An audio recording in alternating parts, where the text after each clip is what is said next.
The CBS Radio Mystery Theater presents...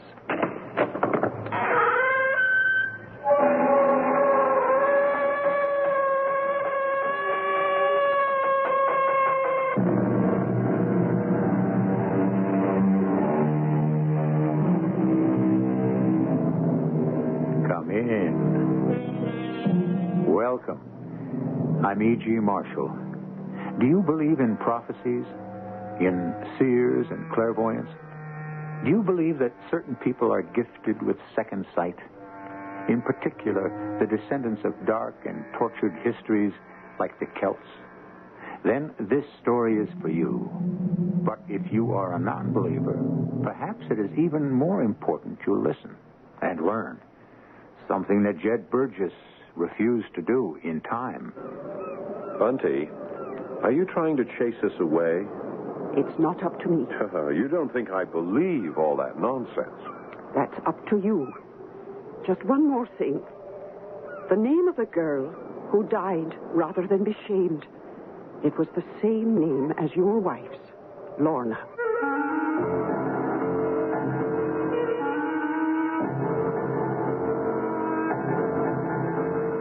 Our mystery drama, Man-Sized in Marble, was written especially for the Mystery Theater by Ian Martin and stars Paul Hecht and Roberta Maxwell. It is sponsored in part by Buick Motor Division and Greyhound Package Express. I'll be back shortly with Act One.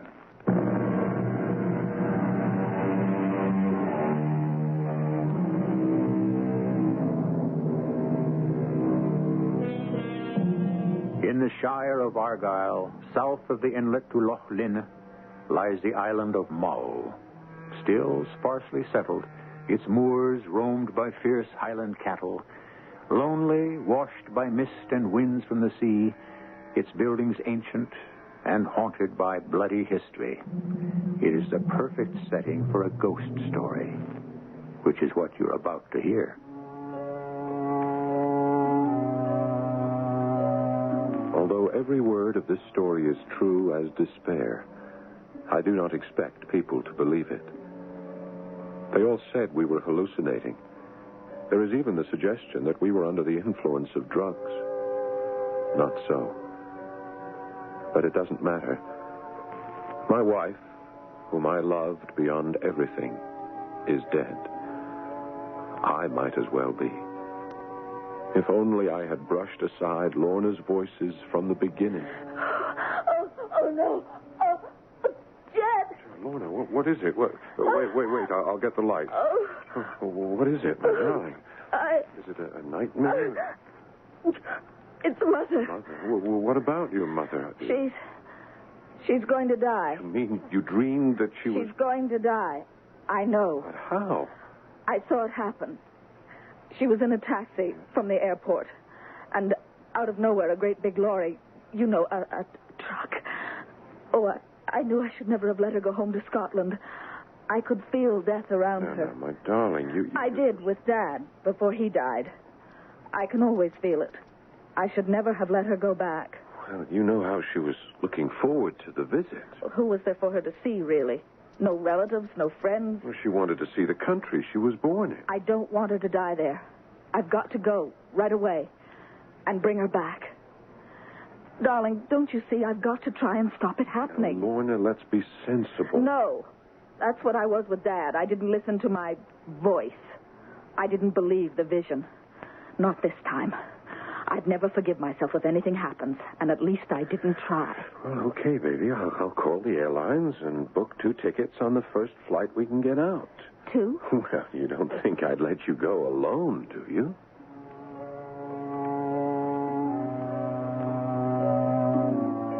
Why not? I thought it might be fun.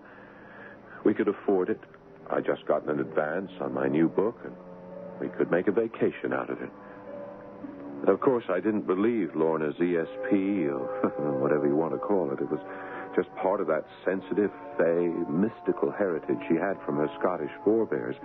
The wild inner vision that illuminated all her canvases and made her so successful as a designer and illustrator. So we flew to Scotland.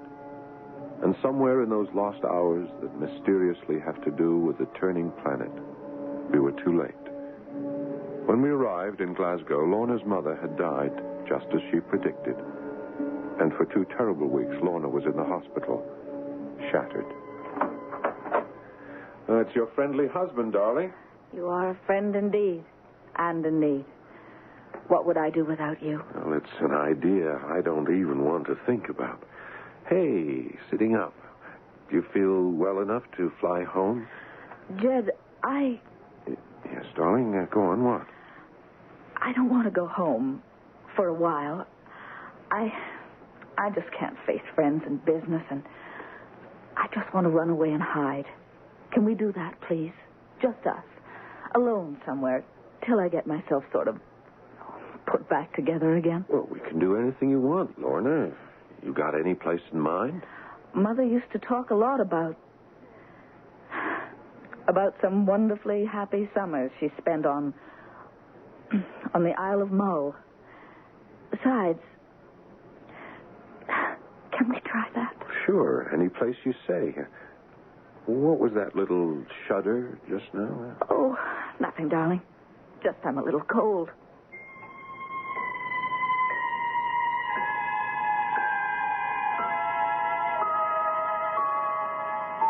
She was my life. So we came to Mull, found an inn, and started poking about looking for some kind of cottage for a couple of months. We found our home the same day as we stumbled on that damnable church. Not that we thought so then. Isn't it stunning, Jed? Yeah, surprising. It's so large on this small island. It's massive, really. That heavy oak door is studded with iron. Yeah. Those Norman arches. And you see how the walls of the nave slope outward? Yes, they do. Hey, is that safe? The whole idea. These walls were built without mortar between the stones. If the walls of the church were ever to collapse, the architects didn't want them to fall in on the congregation. You see this in all the old cathedrals, Reims, Chartres, Glasgow. I'd say this was built no later than the 12th century. Oh, that is old. Excuse me, but the young lady is quite right. It was finished actually about 1132, according to the records. Excuse me, allow me to introduce myself. I'm the local Sawbones, Dr. Duncan McConaughey. Oh, how do you do, sir? My name is Jed Burgess, and this is my wife, Lorna. How do you do? Lorna? Now, there's a good Scottish name. We're Americans, but my parents were born here. Their name was Campbell. Aye, that's a name would be likely here in Argyleshire. Although you'd want to be sure you came from the right side of the family. We've got a couple of the wrong ones buried in here. Where? You'll want to come over here by the chancel to see. Oh, Jed, aren't the stained glass windows lovely? Mm-hmm, they are. And with the sunlight streaming in, aye. But they'll look a bit eldritch by moonlight when the black oak of the choir pews makes them melt away in the shadows, and our 2 bully boys stand out in their white marble armor. As he pointed, we looked to see that on each side of the altar, stretched on a marble slab as white as the stone he was carved from, lay the figure of a knight in full plate armor, their hands held up in everlasting prayer. So white was the marble that they stood out in bold relief against the age-blacked granite walls. And you say those figures are Campbell's? I don't really know who they were. As you can see, someone's chiseled away their names. They were hard, evil old men. So wicked, apparently, that a bolt of lightning, which our islanders say was the vengeance of heaven, struck the house they lived in down by the water there, gutting it of everything but the bare stone wall. Well, yes, I saw a house by the water, but that's been restored, surely. Oh, aye. Eventually, someone took it over, thatched over what was left, and made a rather charming sort of cottage out of it. It wouldn't be for rent by any chance, would you know? I don't know, but quite possibly.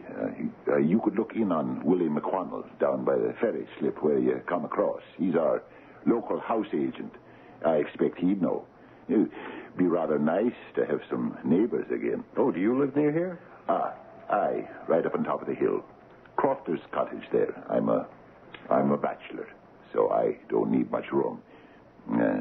By the way, forgive me for barging in. I saw the door of the church open, and I thought maybe some of the local laddies might be up to tricks. We probably had no right to come in, but the door was open. Oh, good heavens, every right.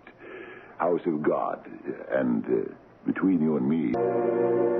So, as fate would have it, I never realized how ominous that cliche is. That very afternoon, we found Mr. McWannell, and he came right along with us to show us what finally became for us Campbell Cottage. The inside is quite marvelous, Jet. Everything up to date, and just look at how lovely it is outside. Oh, yes, you mean lovely. All the roses and the jasmine climbing all over it. Otherwise, it would be quite forbidding. By the same token, you'll have to admit it's dirt cheap. And what a location. I can paint, and you can ride out on the rocks there, looking out at the sea, and in the shade of that big oak. There's just one problem, Mr. McWannell. I'm a terrible cook, and I don't want to do any housework. Do you think, could you find us someone who'd be willing to be housekeeper while we're here? Aye. Well, now, I'll see what I can do. I'd be willing to pay anything within reason. Aye. Well, I could speak to my sister's half-cousin. That would be Bunty. Maybe I could coax her into coming. Oh, would you please? I can't promise, mind you, but I can try. You'll not be worried or anything like that. Worried about what? Oh, you just never know what kind of strange ideas folks in the parts will take the notion to put in your head. What sort of strange ideas? Oh, havers about things that walk and all, and the sights you might see. Witches and warlocks capering about in their cutty socks. Well, I'll be off. If you decide to take the cottage, we can sign the papers tomorrow morning, and I'll give you the key. Don't worry, Mr. McWannell. We'll be here bright and early. We're hooked, aren't we, darling? I looked at my wife, her eyes shining with pleasure, and the color returning to her pale cheeks, and I agreed with all my heart. Why didn't I take her hand and run as if all hell was behind me? But I didn't. And the next morning we moved in, and Bunty came to stay. Oh, dear. See who that is, Jed? I'm just trying to put the groceries away. All right, I've got it. Good morning. You'd be Mr. Burgess. That's right. Willie McWannell sent me here to see about reading up for you and doing the cooking. Oh, yes. Wait, I wrote your name down. Yes, you've been Mrs. Menzies. You can just call me Bunty. But I'll come in and have a talk with the lady of the house. And in she came. A little round, rosy-cheeked bundle of a woman with a no-nonsense attitude. And off she went to have her talk with Lorna. And whatever was said when they returned, her forbidding tone was gone, and she was all cheer and bustle. Now, the two of you are on holiday, so away out with you and enjoy yourselves while I get a whack at cleaning up this musty old place. Bunty's staying, as you can see, dear. But don't you want some help? You'll help me best by getting out of the way. I'll make you a little picnic, and off you'll go. One thing you've got to learn about Scotland is to take advantage of the sun whenever it's shining. But if you'll take my warning, you'll no want to be about much after dark. It was a long, golden summer. Mornings we both worked. The book was coming well, and Lorna was painting better than she ever had in her life. Afternoons, as soon as lunch was over, we'd take long walks if the weather allowed, ending up often as though pulled by a magnet to the old church. It was peaceful and lovely there, particularly by night, and Lorna and I dreamed many dreams. Sitting there, I often wondered about those two hard, evil old men who lay in their marble effigies on each side of the altar. After all their crimes and the blood that had stained their hands, had they at the last found peace and rest? The smoke of their torment ascendeth up forever and ever, and they have no rest day or night who worship the beast and his image. The quote is from Revelation chapter 14, verse 11. It is an apt forecast of what lies ahead. The days were growing shorter and shorter now as September slipped away into October. The twilight came earlier, its half-light holding for a long time, as it does in Scotland. The shadows under Lorna's eyes were gone now, and because they were so happy, Jed and she prolonged their stay. But time for them was growing like the days, shorter and shorter. I'm so very glad to see what my country has done for your health and well-being.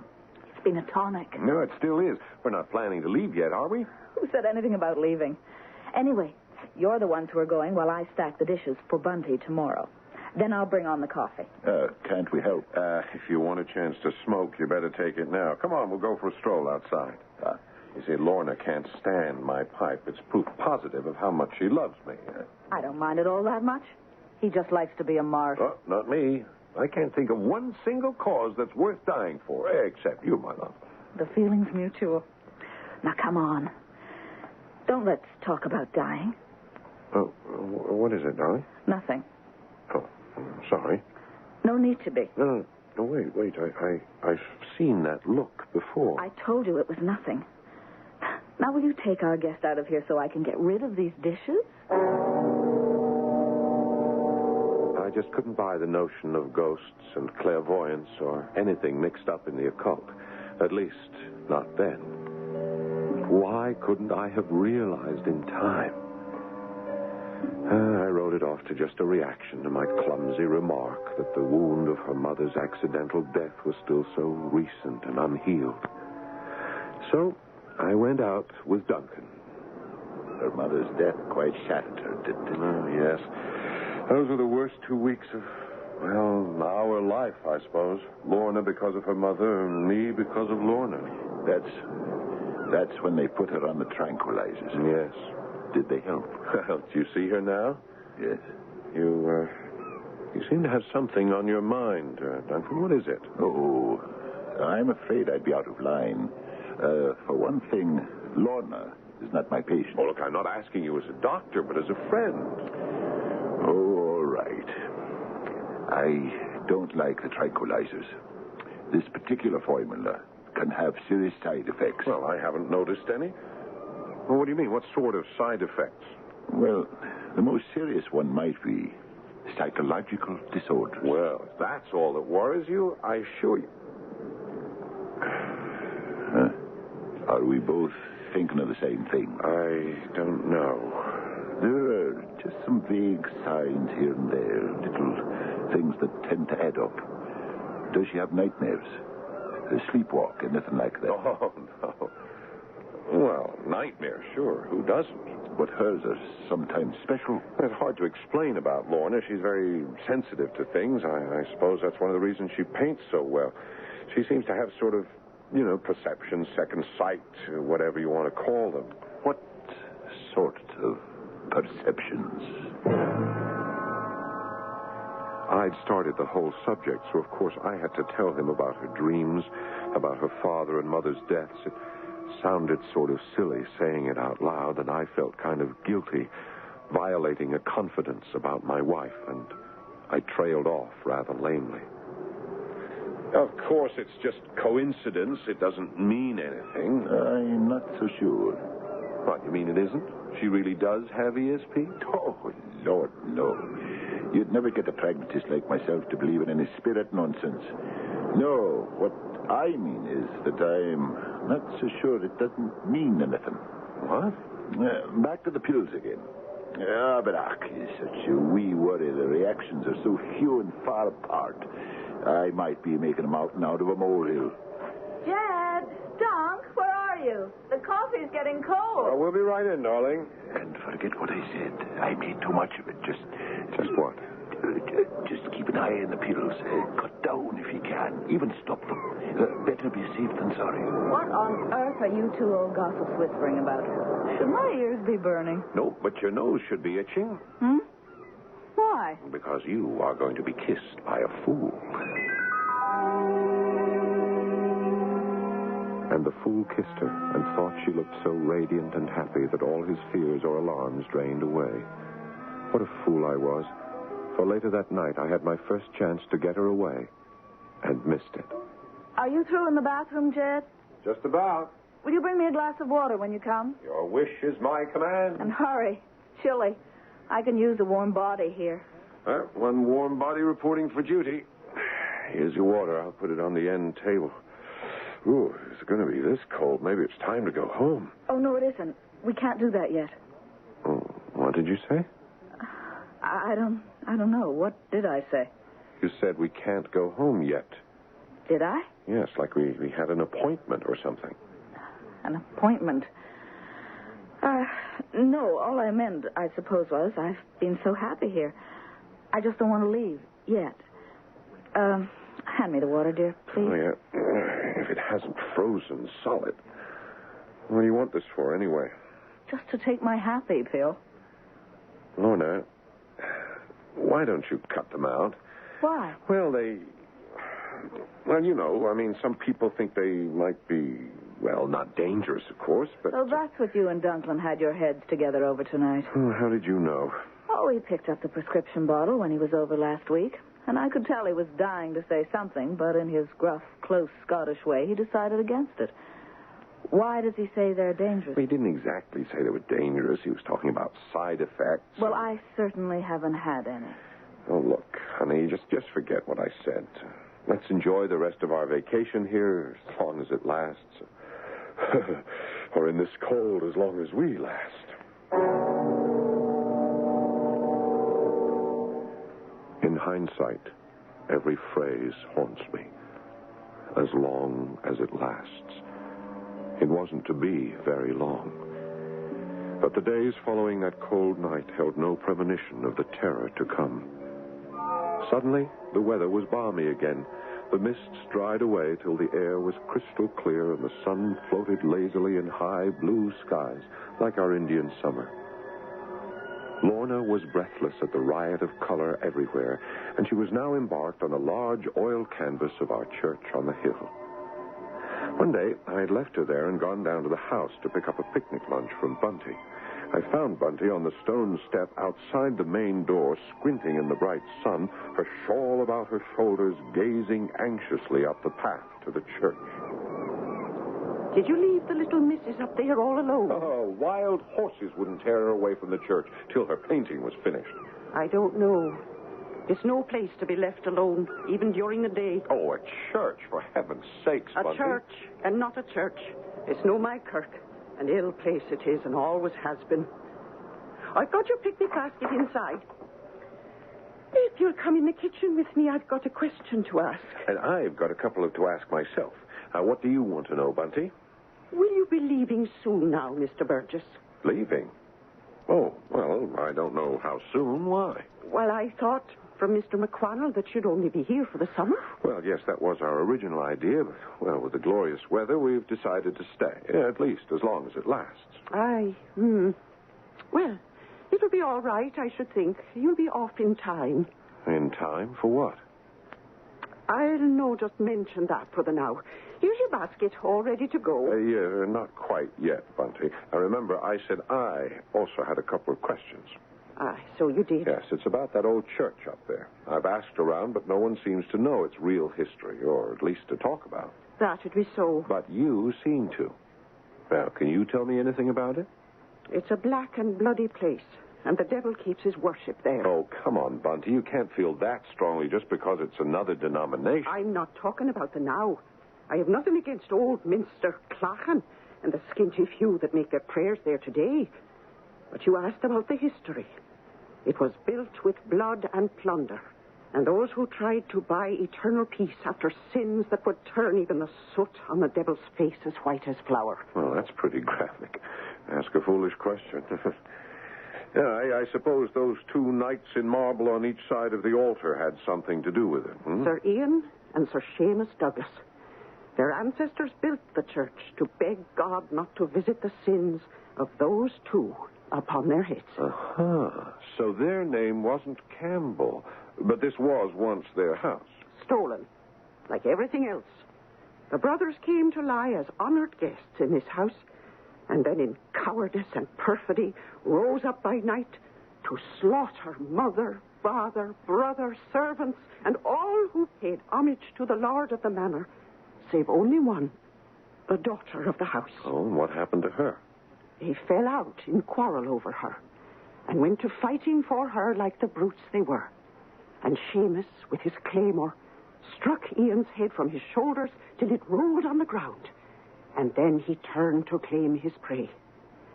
But she, poor bonny lass, fought against him in his bloody desire till he seized her about the neck, forgetting his own strength.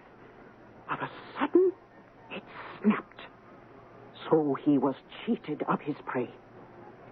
For 2 days he mourned his loss, until the Lord, in his wrath, hurled a lightning bolt that set the house and all in it to burn to ashes like a funeral pyre. So, that's the legend, is it? Oh, it's no legend. It's the truth. Oh, and how would you know, Bunty? My name is Menzies. As I told you, I am Highland born. Our blood runs thick, and on the woman's side, we all have second sight. The story has been passed by word of mouth from mother to daughter for generations more than I can count. And you'll no want to leave your wee wife alone up there in that place too long. Here's the basket.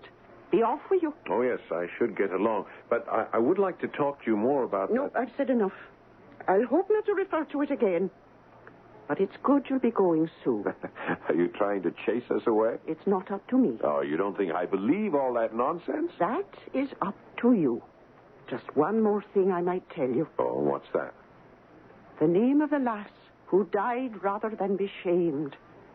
It was Lorna. Lorna Campbell.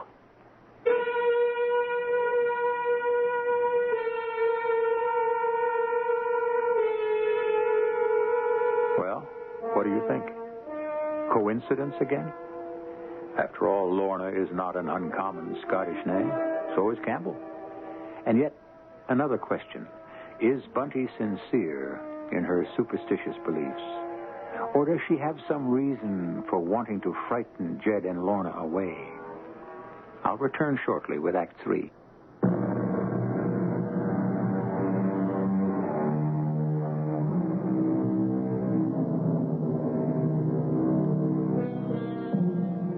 It was Dr. Samuel Johnson who said, "Fear is implanted in us as a preservation from evil, but its duty is not to overbear reason." His countryman Edmund Burke had another definition. Early and provident fear is the mother of safety. In Jed Burgess's position, which would you have listened to?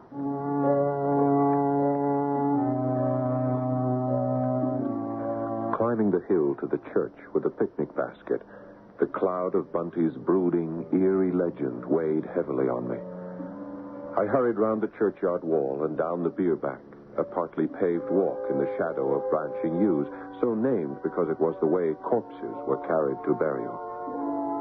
Coming out of the dark, I blinked for a moment in the bright sunlight, and then suddenly I felt a clutch of fear. Ahead of me stood Lorna's easel, the canvas resting on it, pallets and paintbox lying on a nearby tree trunk. But where was Lorna? Lorna? Lorna? I'm here, dear. Oh, where? Inside the church. Come on in a moment. Oh, dear. yes, all right. I'll be right with you. What on earth took you so long? Oh, I got talking to Bunty. What are you doing in here? I got so hot under the sun waiting for you, I came in here to cool off. What were you talking to Bunty about? Oh, just local gossip. You feeling all right? Yes. Why? Oh, the sun isn't that hot. You have a fever or something? Of course not. What's the matter with my wanting to be in the shade for a little? Oh, nothing. I just thought it was strange. The sun seemed hot to you. What a busybody. All right. I just used that as an excuse. Oh, an excuse for what? I didn't want you to start, well, you know, teasing me, putting me on about... About what? Oh, you know, my ESP or whatever you want to call it. Jed, I'd stopped painting and was just sitting there, half asleep, waiting for you, when I thought I heard a voice calling me from inside the church. Oh, what sort of a voice? A man. At first I thought it might be you. It was just my name, and it only called once. But Suddenly, I can't explain it, Jed, but I had this feeling that I had to get up and come in here to the church. But why? I don't know. It was like I was commanded to. And you came here to the marble statues? To this one. Why this one? I mean, do you think he called you? I don't think. I know he did. Why? I don't know that. Lorna, I think we've just about had it here on this island. I think it's time to pack up and leave. No. Well, look, what's to hold us here? Now I know. Now I see it. What? The painting. It hasn't been working out. I wanted to capture the whole feeling of this church, the island, and it wasn't going right. But now I see it all. It's from the wrong angle. But look at it from here, Jed.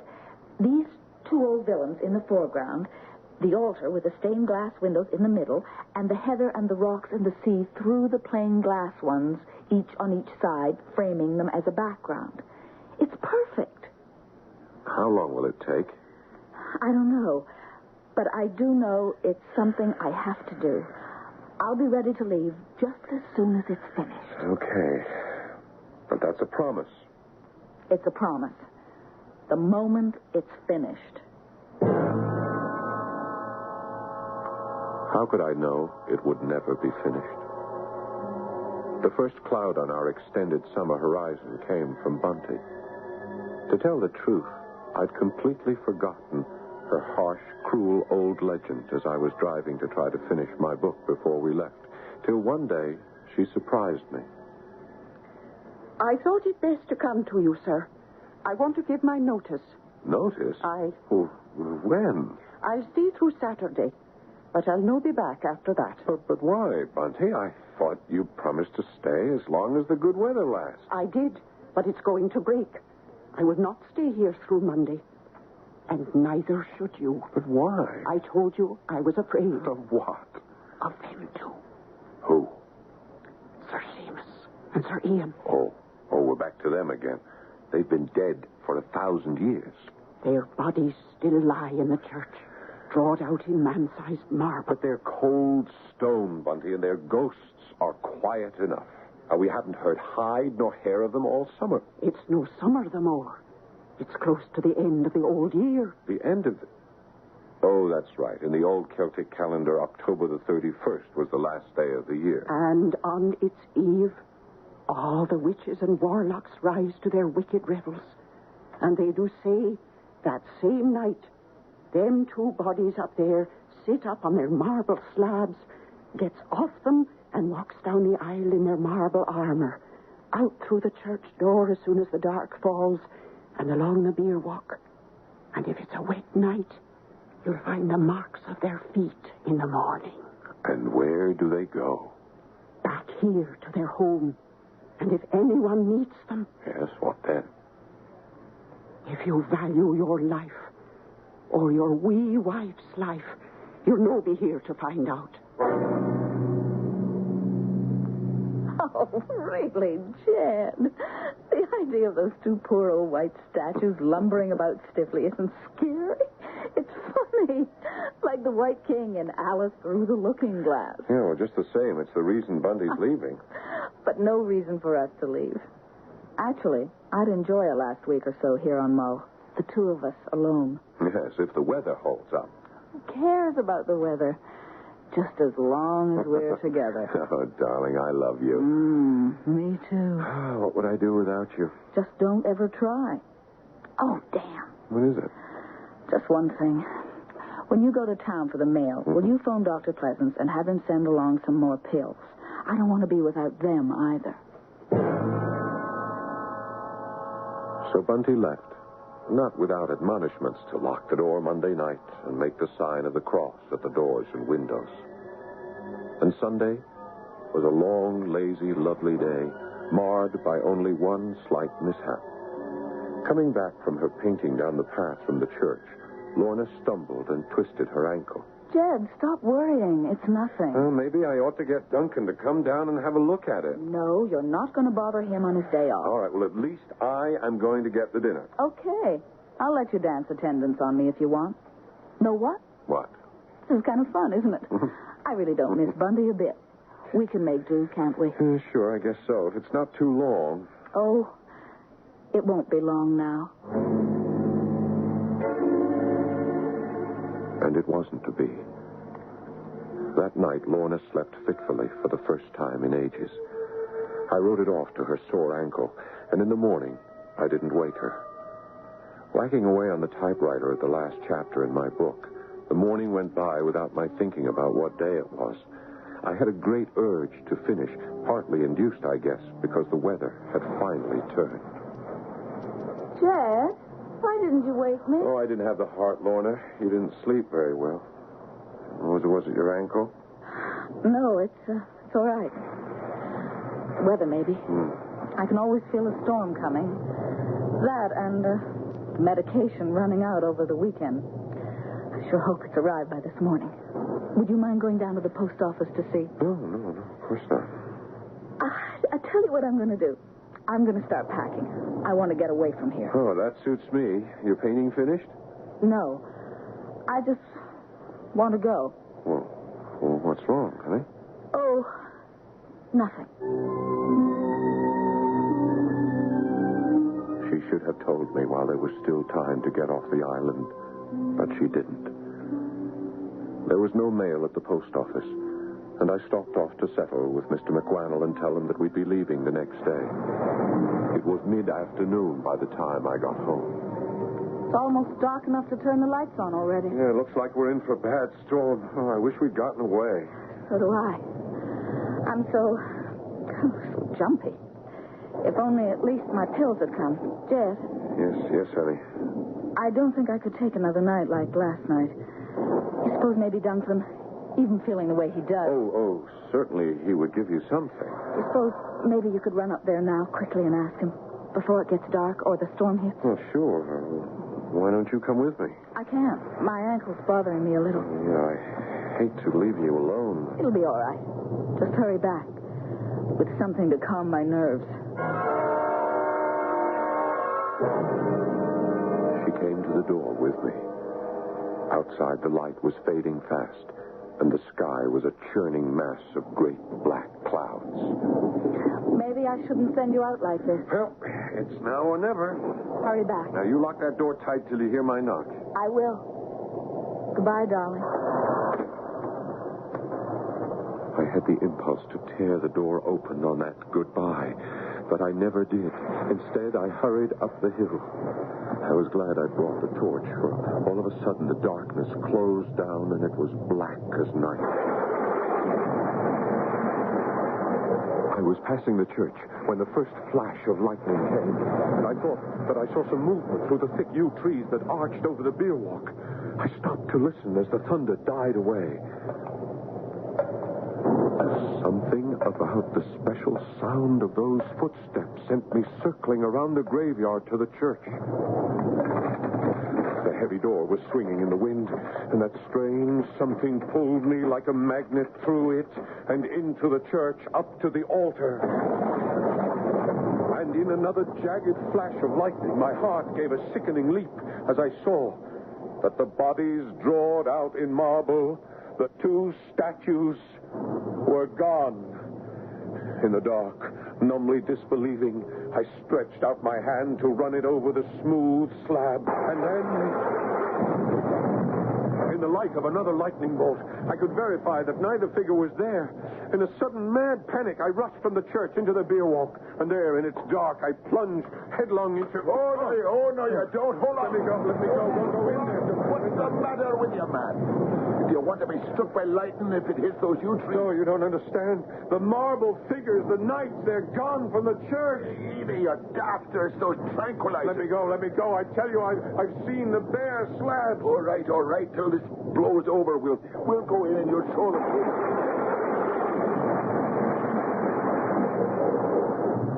He was a powerful man physically, and he half wrestled me into the church. Behind us, the storm seemed to die away as fast as it had come. There they are, man. Large as life. No. So much for your missing figures. No, but It must have been some trick of light. No doubt, no doubt. Still, there's been some mischief afoot here. What? Well, where? Someone's broken a finger off at this one's hand. Oh, the laddies and their Halloween pranks. Halloween. The 31st of October, the last day. Duncan, come on, as fast as we can. I've got to get back to my wife.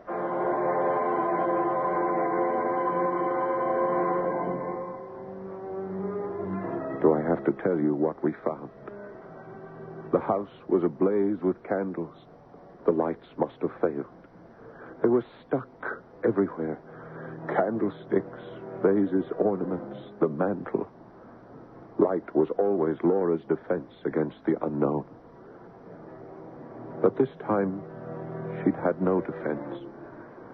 She lay in a little crumpled heap, one hand clasped tightly about something, her head at such an... I knew before Duncan told me. I'm sorry, Jid. No doubt. She's dead. How? A broken neck. I can see that. I ask you how. She must have tripped, fallen.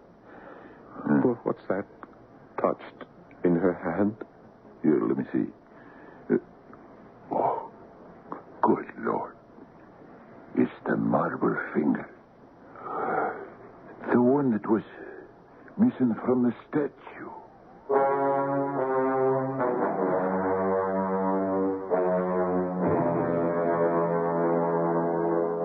What else is there to say? Those two massive dead white figures stomping through the wild night in their marble armor will haunt me the rest of my life.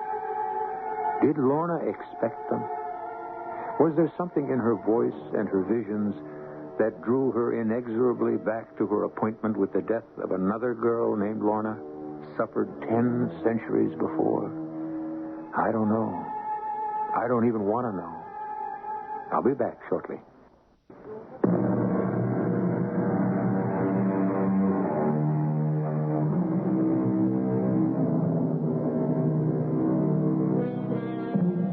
"24 hours after Jed Burgess took his poor dead wife away, a huge electrical storm swept the island. This time, the bolt of lightning struck the church. The force of the blow defeating the old architects by tumbling the walls inward. Somewhere in the mass of rubble, that is all that remains, lie the powdered fragments of those bodies drawed in marble that will never walk again. Our cast includes Paul Hecht, Roberta Maxwell, Francis Sternhagen, and Fred Gwynn.